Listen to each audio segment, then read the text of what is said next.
Alhamdulillah Rabbil Alamin, wassalatu wassalam ala Sayyid al-Mursalin. Le prophète sallallahu alayhi wa sallam a dit Al-mu'minu al-qawiyyu khayrun wa ahabbu ila Allah min al-mu'min al-dha'if.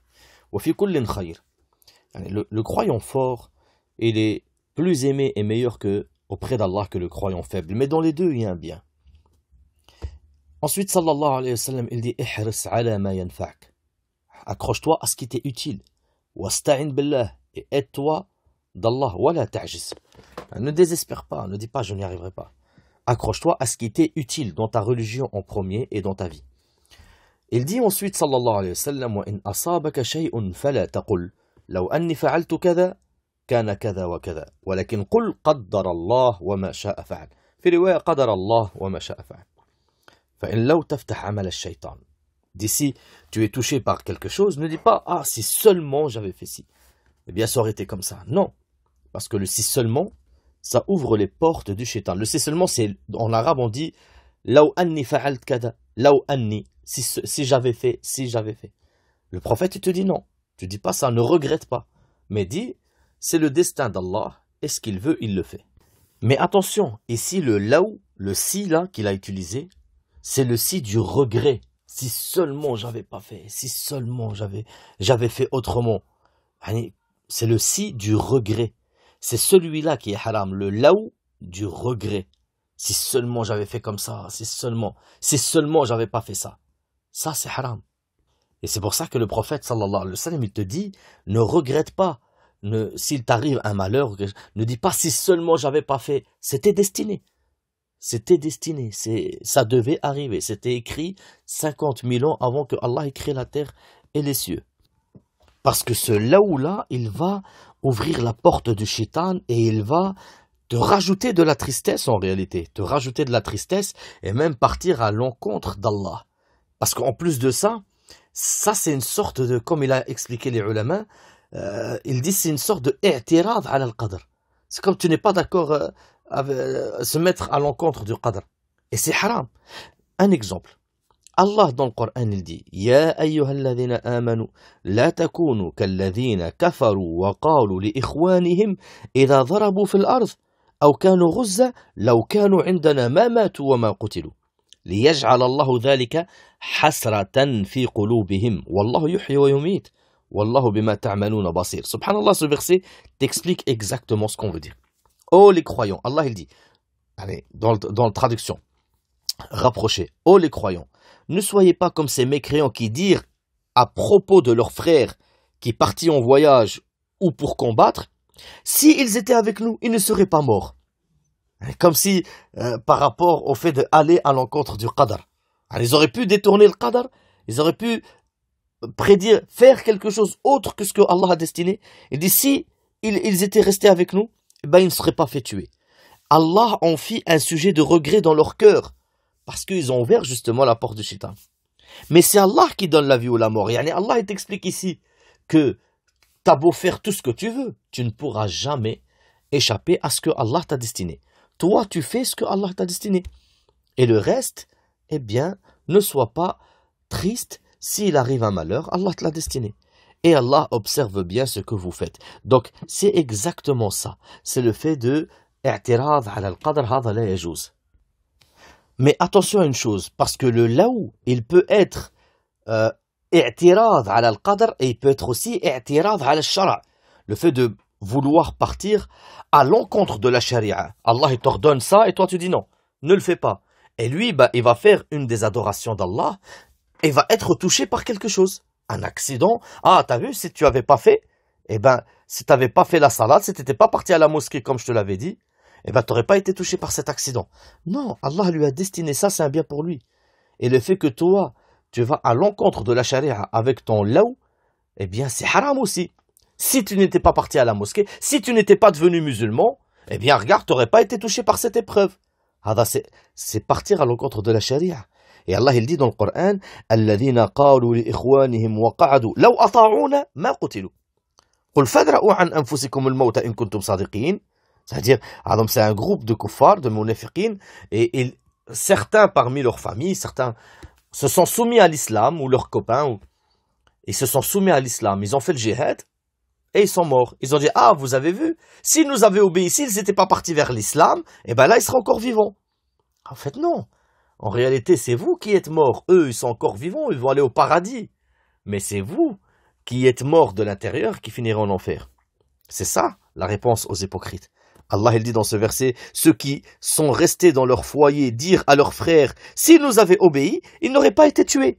Dis, écartez donc de vous la mort si vous êtes véridique. Alors, bref, Allah, il leur dit, vous ne pouvez pas échapper à ce que Allah vous a destiné. Même si tu es caché dans le plus profond de ton lit, Allah t'a destiné la mort, elle viendra te chercher, même si tu es caché dans la grotte la plus profonde. Et attention, il y a une autre sorte de laou. Une autre sorte de laou. C'est le laou pour excuser son péché. Le gars, il boit de l'alcool, il te dit, il te dit, si Allah il voulait, je bois pas de l'alcool. C'est Allah qui m'a destiné ça. Hada batil. C'est exactement ce qu'ont dit les kuffars. Et Allah il dit sur eux, سيقول الذين أشركوا لو شاء الله ما أشركنا ولا آباؤنا ولا حرمنا من شيء كذلك كذب الذين من قبلهم حتى ذاقوا بأسنا. Yani les kuffars ils vont dire, si Allah il voulait, ben, on n'aurait pas fait le shirk, ni nous ni nos pères, et on n'aurait rien interdit. Mais Allah il les traite de menteurs. Il a dit c'est comme ça qu'on traitait de mensonges ceux qui étaient avant eux, les kuffars qui avaient avant eux, et ces kuffars-là, jusqu'à ce qu'ils goûtent le châtiment. Donc, hada le laou comme ça pour aller à l'encontre de la charia, pour excuser son péché, eh bien, c'est batil, c'est haram. Dans un autre verset, ils disent Law sha'a ar-Rahman ma abadnahum. Si Ar-Rahman il voulait, on n'aurait pas adoré quelque chose d'autre en dehors de lui. Hada batil. Parce que Allah il te laisse le libre arbitre pour choisir tes péchés et choisir la direction d'Allah Azza wa Jal. Allah Azza wa Jal n'est pas injuste. Allah ne t'ordonne pas de faire le haram pour ensuite te mettre en enfer. Allah il te montre le chemin de l'enfer, il te montre le chemin du paradis et tu as choisi, toi, le chemin de l'enfer ou le chemin du paradis. Donc c'est batil de dire j'ai fait la fornication. Ben, si Allah le voulait, ben, je l'aurais pas fait. Hein. Qaddar Allah, hein. Si Allah le voulait, je l'aurais pas fait. Non, c'est parole qui est futile et inutile. Et en rien, ça n'excuse ton péché. Par contre, tu peux utiliser le mot laou, le si, pour espérer le bien. Si j'avais ce que les riches ils ont, j'aurais ouvert des mosquées, j'aurais ouvert des écoles coraniques. Si j'avais cette science de ce shir, j'aurais propagé la science partout sur terre. Ça, tu peux. D'ailleurs, dans un hadith, le Nabi sallallahu alayhi wa sallam, il dit إنما الدنيا لأربعة نفر. الدنيا, elle est pour quatre genres de personnes. Il a dit عبد رزقه الله مالا وعلما فهو يتقي فيه ربه ويصل فيه رحمه ويعلم لله فيه حقه فهذا بأفضل المنازل وعبد رزقه الله علما ولم يرزقه مالا فهو صادق النية يقول لو أن لي مالا لعملت بعمل فلان فهو بنيته فأجرهما سواء. Ça veut dire, il dit un homme que Allah en bref lui a donné l'argent, lui a donné la science, alors il utilise son argent avec bien, il tient les liens familiaux avec son argent, il fait les sadaqas, il donne les obligations que Allah lui a données comme la zakat, comme le hajj, etc. pour lui.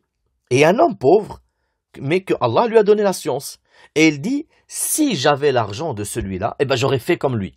Alors, ils ont la même récompense. Donc, le si, par rapport au fait de espérer le bien, c'est autorisé.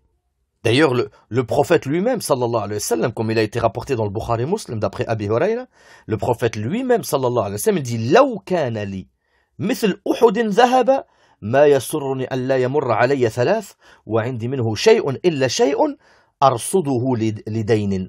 Ça veut dire, en bref, il dit, si j'avais l'équivalent de la montagne de Uhud en or, ben, ça m'aurait pas plu de le garder plus de 3 jours. Je l'aurais donné en sadaqa.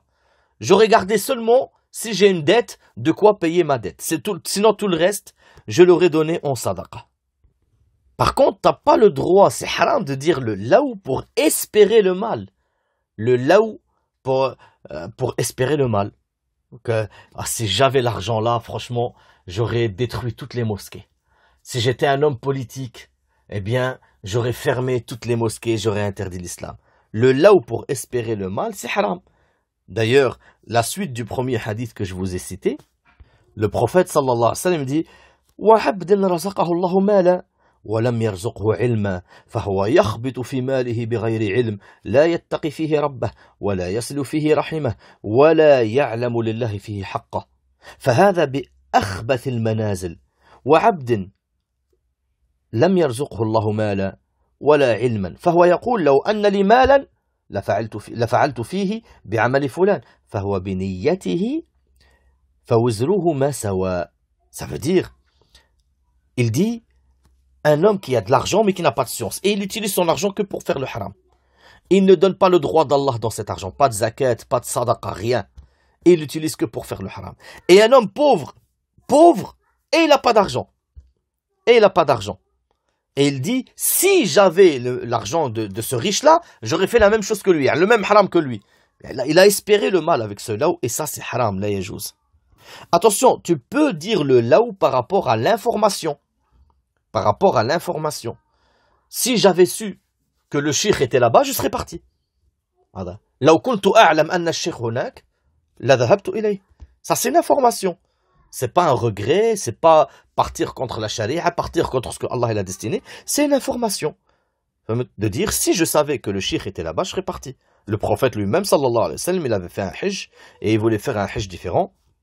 Et il a dit, لو استقبلت من أمري ما استدبرت لما سقت الهدي. Si je devais revenir en arrière, ben j'aurais pas égorgé le mouton. J'aurais fait pas ce hajj là. C'est pour informer. Ou alors quand par rapport à le mutala'ina, il y a un hadith où une femme avait fait la fornication avec un homme et le prophète sallallahu alayhi wa sallam savait que cette femme-là, elle était coupable, mais elle a renié, elle a nié en fait, elle a dit non, c'est pas moi, alors que elle était coupable. Et le prophète sallallahu alayhi wa sallam, il applique la charia sur elle, et puisqu'elle n'a pas avoué et qu'il n'y a pas 4 témoins, il n'a pas fait la sentence sur elle. Mais il dit لو كنت راجما أحدا بغير بينة لرجمتها. Ça veut dire si je devais lapider quelqu'un sans preuve, bah, j'aurais lapidé celle-là. Ça c'est une information, tout simplement. Mais ça c'est pas haram, c'est autorisé. Et on va encore un peu plus détailler. Tu peux aussi dire le mot laou par rapport à l'ikhbar sabab. Al-ikhbar ou le tasbib, yani informer sur la cause. Tu dis par exemple, ben, laoulallah, attention parce que ça on va en parler. Le fait de dire par rapport à la ni'ma, laoulallah, thumma ana, ou est-ce qu'on peut dire laoula ana, si ce n'était pas moi, ben, ça aurait été comme ci ou ça aurait été comme ça. Ou alors, laoulallah wa ana. On va en parler. En tout cas, en attendant, on peut informer par rapport à la cause, de dire par exemple, si ce n'était pas telle personne, j'aurais jamais pu avoir ce travail. Ou si ce n'était pas, la prière, je n'aurais jamais pu te connaître parce que je t'ai connu à la mosquée. Ça, tu peux le faire. D'accord? Ça, tu peux le faire. Au Nabi sallallahu alayhi wa sallam, il a utilisé le mot laou ou laoula, si ce n'était pas ci ou si ce n'était pas ça, pour informer de la cause d'une chose. Par exemple, dans un hadith authentique, dans Sahih al-Bukhari, d'après Abi Hurayra, قال صلى الله عليه وسلم لولا بنو إسرائيل لم يخنز اللحم ولولا حواء لم تخن أنثى زوجها الدهر. Yani, si ce n'était pas Bani Israël, les juifs et les chrétiens, c'est Bani Israël, eh bien le pain il ne se périmerait jamais. Et si ce n'était pas Hawa, aucune femme n'aurait trompé son mari, jamais. Parce que il a été rapporté que c'est Hawa qui a mangé, qui ensuite a dit à Adam de manger. D'accord? Ici, il montre que la cause de la tromperie des femmes, ben, c'est le fait que Hawa, elle avait dit à Adam de manger du fruit interdit. Attention par rapport au fait de dire c'est une pomme. Il n'y a absolument aucun verset ou aucun hadith qui dit que c'est une pomme. Ça, c'est chez les chrétiens, mais le Coran, il ne dit pas que c'est une pomme, il dit c'est un fruit. C'est un arbre, il dit. D'accord? Il dit, si ce n'était pas Bani Israël, à cause de leur trahison à chaque fois envers les prophètes, le pain il ne se serait jamais périmé. Dans un autre hadith, le Nabi sallallahu alayhi wa sallam, il parle aussi de son oncle. D'accord? Il parle de son oncle Abu Talib. Parce que Abdullah ibn Abbas, ibn Abd al-Muttalib, il lui pose la question, il dit, Ya Rasulallah, هل نفعت أبا طالب بشيء? T'as été utile à Abu Talib? Le prophète sallallahu alayhi wa sallam, il lui dit, نعم.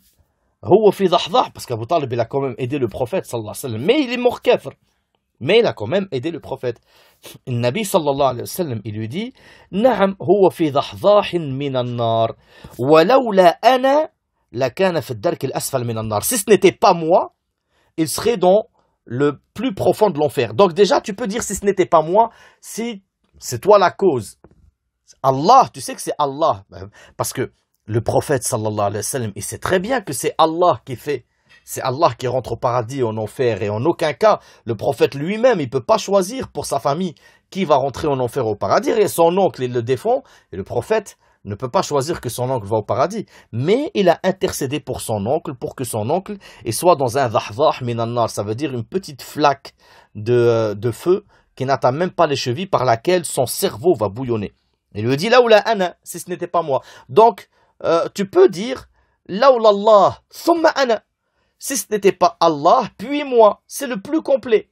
Mais si tu sais que c'est toi la cause, pour informer d'une chose, la personne, tu l'as tiré, la voiture, tu dis, si c'était pas moi qui l'avais tiré, si c'était pas moi qui l'avais tiré de la route, la voiture l'aurait écrasé.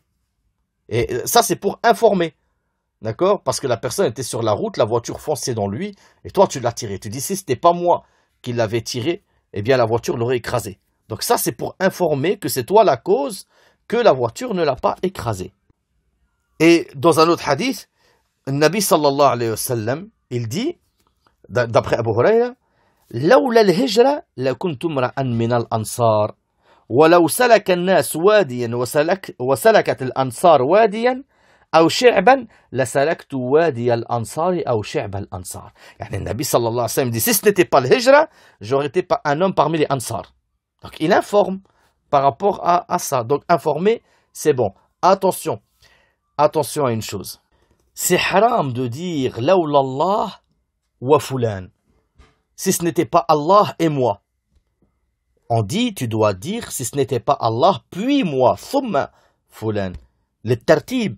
Parce que si tu dis pas, si ce n'était pas Allah et moi, tu t'es mis à l'égal d'Allah. D'accord? Donc tu dis pas, si ce n'était pas Allah, puis moi. Parce que c'est Allah qui décide de tout. Et ensuite, Allah t'a pris toi comme cause pour un tel ou un tel. Et il a été rapporté que Ibrahim al-Nakha'i, il dit, أنه يكره أن يقول الرجل أعوذ بالله وبك ويجوز أن يقول بالله ثم بك قال ويقول لولا الله ثم فلان ولا تقول لولا الله وفلان. يعني Ibrahim al-Nakha'i, il dit, tu dis pas أعوذ بالله, je demande la protection d'Allah et de toi. Mais tu dis, je demande la protection d'Allah, puis de toi. C'est Allah qui protège, puis de toi. C'est Allah qui protège et il t'a envoyé toi comme cause. Et tu dis pas, si ce n'était pas Allah et toi, mais tu dis, si ce n'était pas Allah, puis toi. Ça veut dire, c'est Allah qui m'a sauvé, qui m'a préservé, en t'envoyant toi. Pareil pour le fait de dire, Masha Allah wa shi'it. Si Allah il le veut et toi. Tu dis pas Masha Allah, tu dis Masha Allah, thumma shi'it. Si Allah il veut, puis toi. Parce que Allah il dit dans le Coran, liman sha'a minkum an yastaqim, celui d'entre vous qu'il veut, qui prenne la voie droite.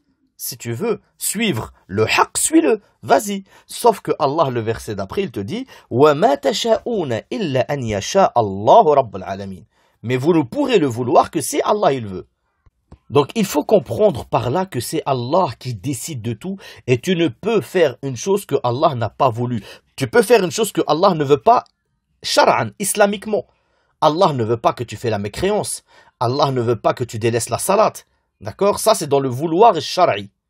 Mais dans le vouloir al-kawni, universel, tu ne peux pas te soustraire au vouloir d'Allah. C'est impossible.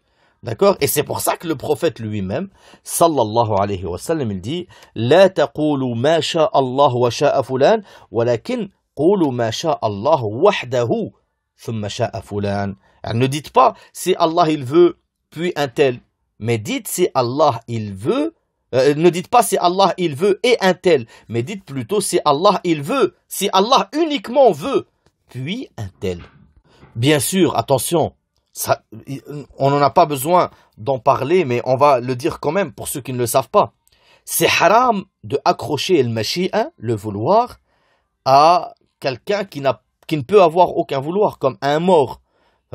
Tu dis ma sha'a sahib al-qabr. Yani ma sha'a Sidi Nasr. Nasr, il considère que c'est un wali et il est mort. Et il va te dire ma sha'a Sidi Nasr. Ce que Sidi Nasr il a voulu, il accepterait. Ou comme les chiites le disent, ma sha'a Ali. Ce que Ali le veut, il a lieu. Non, Ali il est mort, radiyallahu anhu arda, et il n'a aucun vouloir, il ne peut rien faire du tout, ni même bouger une petite pierre aujourd'hui après sa mort. Donc, là, il y a juste d'accrocher le mashi'a à un mort, ou à une statue, ou à Jésus, si Jésus le veut. C'est du shirk, c'est du grand shirk. Et c'est du grand shirk, même si tu dis Masha'Allah, thumma Isa. Masha'Allah, thumma Ali. Même ça, c'est du shirk. Si Allah, il veut, puis Isa. Ah, Isa, il peut rien vouloir, là, maintenant. Si Allah, il veut, puis Ali ibn Abi Talib. C'est du shirk. C'est du grand shirk. D'ailleurs, il a été rapporté dans un hadith, عند النسائي, que Cheikh Al-Albani a authentifié, que un juif est venu vers le prophète sallallahu alayhi wa sallam et lui a dit innakum tushrikun, vous faites du shirk, yani le peuple de musulmans, vous faites du shirk, wa tunaddidoun, vous mettez des égaux à Allah. Et le prophète lui dit comment?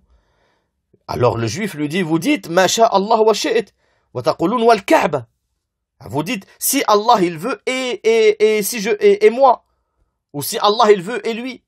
Et vous dites sur la Kaaba, sur la Mecque, le fait de jurer. Et le prophète sallallahu alayhi wa sallam, il leur a ordonné que s'ils veulent dire ma sha Allah thumma wa shi'it, que c'est haram, mais qu'ils disent ma sha Allah thumma shi'it, et il leur a ordonné de ne pas dire sur la Mecque, mais dire sur le Seigneur de la Mecque.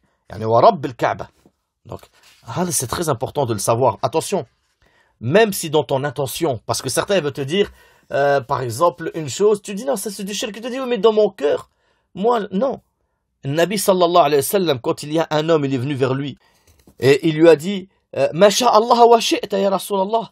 Si Allah il veut et toi tu veux, ya Rasulallah. Le Nabi lui dit, aj'alta lillahi nidda, tu m'as mis l'égal d'Allah. Il a dit, dis ma sha Allah wahda, dis si Allah il veut uniquement. Et alors, le sahabi, il sait très bien la place d'Allah. Il sait très bien que c'est Allah qui guide tout. Il connaît la place d'Allah et il connaît la place du prophète par rapport à Allah. Bien sûr que dans son cœur, il n'a pas mis Allah à l'égal du prophète sallallahu alayhi wa sallam, bien sûr. Mais le prophète sallallahu alayhi wa sallam est venu pour corriger les erreurs de l'aqida dans le cœur et aussi dans l'aqida sur la langue. Ça veut dire que même les erreurs de l'aqida dans la langue, le prophète sallallahu alayhi wa sallam ne les a pas laissées et les a corrigées. Et c'est pour ça que malgré ce sahab et sa bonne aqida dans son cœur, le prophète sallallahu alayhi wa sallam lui a corrigé sa parole. Lui a dit, ne dis pas si Allah il veut et toi ya Rasulallah, dis si Allah il veut uniquement. Et petite parenthèse les frères et les sœurs, parce qu'on voit certains prédicateurs se faire réceptionner dans certaines mosquées avec le burda. Il y a certains prédicateurs qui se fait réceptionner avec le burda et qui se tait et qui fait même l'éloge de cette mosquée, de ces soufis et de ces gens qui lisent le burda. Et le burda qui est rempli de shirk. Yani, dites-vous qu'un sahabi, juste sur le fait d'avoir dit Ma sha Allah wa shi'it ya Rasulallah, le Nabi lui a dit Taqillah, il lui a dit Ja'alta lillahi nidda, tu m'as mis l'égal d'Allah. Et le burda, il a pratiquement enlevé les droits d'Allah pour les donner au prophète. Il dit dedans يا أكرم الخلق مالي من ألوذ به سواك عند حلول الحادث العمم إن لم يكن في معاد آخذا بيدي فضلا وإلا فقل يا زلة القدم ولن يذيق رسول الله جاهك بي إذا الكريم تجلى باسم منتقم فإن من جودك الدنيا وضرتها ومن علومك علم اللوح والقلم. Yani, en bref, ici, d'ailleurs, attention à une chose, parce que certains ils te disent c'est le Hassan al-Basri qui a écrit le Burda. Non, c'est un mensonge. Le Burda, c'est le Bousayri qui l'a écrit, pas le Hassan al-Basri. Et il s'appelle Mohammed ibn Saïd ibn Hamad al-Sanhaji, qui est connu avec le nom al-Bousayri, et il est mort en l'an 96 و 600 690 690 هجرية bien sûr pas عن date هجرية. Donc ce n'est pas le Hassan al-Basri. Et ici il donne le Bousayri les droits d'Allah au prophète. En bref, il est en train de dire ici que c'est le prophète qui fait tourner l'univers. C'est le prophète qui fait tourner l'univers. C'est le prophète qui connaît le destin. C'est le prophète qui connaît ce qui va se passer, ce qui va pas se passer, tout. Les droits d'Allah, il a laissé aucun droit à Allah. Il le donne et il le donne au prophète. Et si le simple fait qu'un sahabi a dit « Ma sha'Allah wa shi'at ya Rasulallah », le Nabi lui dit « Aj'alta lillahi nidda » Tu m'as mis l'égal d'Allah. Qu'est-ce que tu penses de quelqu'un qui dit « Ya Rasulallah, c'est toi qui fais tourner l'univers. C'est toi qui connais tout l'invisible. C'est toi. » Et un certain prédicateur rentre dans une mosquée et il se fait réceptionner avec ses paroles de shirk et de kufr, s'assoit, donne dars, à aucun moment il dit c'est haram ou quoi que ce soit. Et pire que ça, à la fin, il fait carrément l'éloge de cette mosquée et de leur shir qui leur enseigne la borda. Et bien sûr, ce genre de personnes, soit n'appellent pas au tawhid, mais qu'ils ont une aqida de sofi ancrée en eux, à l'intérieur de eux, mais qui ne veulent pas le dire, même s'ils se font passer pour des gens de la sunna.